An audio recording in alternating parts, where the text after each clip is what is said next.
Hi friends, நம்ம உடம்புல இருக்கிற கெட்ட நீரை வெளியேற்றதுக்காகவும் சளியை கட்டுப்படுத்துறதுக்காகவும் கொழுப்பை குறைக்கிறதுக்காகவும் ஒரு ஹெல்த்தியான ரெசிபி தான் செய்யப்படும். அதுக்கு முன்னாடி நம்ம சேனல் சப்ஸ்கிரைப் பண்ணாமல் இருந்தீங்கன்னா சப்ஸ்கிரைப் பண்ணிக்கோங்க. பக்கத்தில் இருக்கிற பெல் பட்டனை கிளிக் பண்ணிக்கோங்க. அப்படி இந்த வீடியோ பிடிச்சிருந்தா ஒரு லைக் சிம்பிளை தட்டி விட்டுட்டு போயிருங்க. வாங்க எப்படி செய்யணும்னு சொல்லி பார்க்கலாம். ஃபஸ்ட்டு கொள்ளு கஞ்சிக்கு நம்ம ஒரு பேன் எடுத்து வச்சுக்கலாம். அந்த பேனில் 1 டம்ளர் அளவுக்கு கொள்ளு பருப்பு எடுத்து வச்சுருக்கோம். அதை போட்டு நல்லா ஃப்ரை பண்ணி விட்டுக்கோங்க ஃப்ரெண்ட்ஸ். அந்த கொள்ளு பருப்பு நல்லா வெடித்து சவுண்டு வரும். அப்போ அதை ஒரு தட்டுக்கு மாற்றி வச்சிடலாம். அதை இறக்கி வச்சுருங்க. அதுக்கப்புறம் கொஞ்சம் பாசி பருப்பு எடுத்துக்கோங்க. அந்த பாசி பருப்பையும் அதே மாதிரி அந்த பேனில் போட்டு நல்லா ஃப்ரை பண்ணி தனியாக எடுத்து வச்சுருக்கோங்க. அதுக்கப்புறம் உங்களுக்கு சிகப்பு அவுல் அல்லது வெள்ளை அவுல் எது கிடைக்குதோ அதை பாசி பருப்பு எடுத்திங்களா அந்த அளவுக்கு எடுத்து அதையும் நல்லா வறுத்து கொஞ்சம் எடுத்து வச்சுக்கோங்க. இதுக்கப்புறம் ஒரு குட்டி மிக்ஸி எடுத்து அதில் பார்த்திங்கன்னா நம்ம வறுத்து வச்சுருக்கிற கொள்ளு பருப்பு இருக்குது பார்த்திங்களா, அது நல்லா ஆறி இருக்கும். அதுக்கப்புறம் போட்டு நல்லா அரைச்சி 2-3 வர அளவுக்கு பார்த்திங்கன்னா திரியாக அரைச்சி எடுத்துக்கோங்க. அரைச்சி அதுக்கு ஒரு பிளேட்டுக்கு மாற்றி வச்சுக்கோங்க. அதுக்கப்புறம் ஒரு குக்கர் எடுத்து வச்சு அதில் சுத்தமான நல்லெண்ணெய் ஊற்றிக்கோங்க.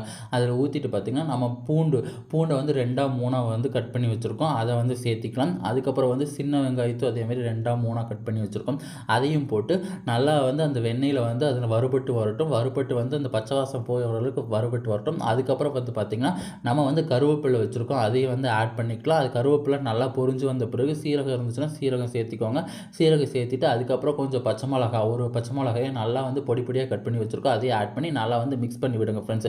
மிக்ஸ் பண்ணி விடுங்க. எப்பயுமே ஒரு கஞ்சி குடிக்கிறப்ப பார்த்திங்கன்னா அதில் ஏதாவது ஒரு வெஜிடபிள் ஆட் பண்ணிக்குவாங்க. நேற்று நம்ம குதிரைவாலி கஞ்சி செஞ்சோம். அந்த குதிரைவாலி கஞ்சிக்கு பார்த்திங்கன்னா நம்ம கேரட் ஆட் பண்ணியிருக்கோம்.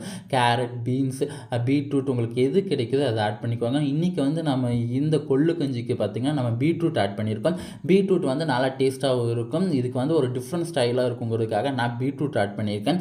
இதுக்கப்புறம் பார்த்திங்கன்னா 1 டம்ளர் கொள்ளு பருப்புக்கு பார்த்திங்கன்னா நான் 3 டம்ளர் தண்ணி எடுத்துருக்கேன். 3 டம்ளர் தண்ணி ஊற்றிட்டு அதுக்கப்புறம் பார்த்திங்கன்னா உங்களுக்கு தேவையான அளவுக்கு கொஞ்சம் உப்பு போட்டுக்கோங்க. உப்பு போட்டுட்டு அதுக்கப்புறம் பார்த்திங்கன்னா நம்ம இதை நல்லா வேகணுங்கிறதுக்காக 3 விசில் விட போகிறோம். அதுக்கு முன்னாடி உப்பு போட்ட பிறகு பார்த்திங்கன்னா நம்ம அரைச்சி வச்சுருக்க கொள்ளு பருப்பு திரியாக அரைச்சி வச்சுருக்க கொள்ளு பருப்பு, பாசி பருப்பு அண்ட் வறுத்து வச்சுருக்கிற அவுல் அது எல்லாத்தையும் ஆட் பண்ணி நல்லா மிக்ஸ் பண்ணி விடுங்க. நல்லா மிக்ஸ் பண்ணி விட்டுட்டு ஒரு 5 நிமிட்ஸ் ஒரு கொதி வரட்டுங்க. நல்லா கரண்டிலே மிக்ஸ் பண்ணி விட்டு நல்லா ஒரு 5 நிமிட்ஸ் ஒரு கொதி வரட்டும். கொதி வந்த பிறகு மூடி போட்டு விட்டு ஒரு 3 விசில் விட்டு நல்லா எடுத்துக்கோங்க. விட்டிங்கன்னா 3 விசில் விட்டு எடுத்திங்கன்னா நல்லா கெட்டியான கன்சிஸ்டன்சிக்கு வந்திருக்கும். கஞ்சி உங்களுக்கு கெட்டியான கன்சிஸ்டன்சிக்கு வந்திருக்கு அப்படிங்கன்னா 1 டம்ளரோ இல்லை 2 டம்ளரோ தண்ணி, அது புளிச்ச தண்ணி இல்லை மோர் ஏதாவது ஆட் பண்ணி ஒரு தண்ணி கன்சிஸ்டன்சி சாலிட் ஸ்டேட்டுக்கு எடுத்துக்கோங்க. நான் இதுக்கப்புறம் எக்ஸ்ட்ரா டேஸ்ட்டுக்காக பார்த்தீங்கன்னா தேங்காய் பால் ஆட் பண்ணியிருக்கேன்.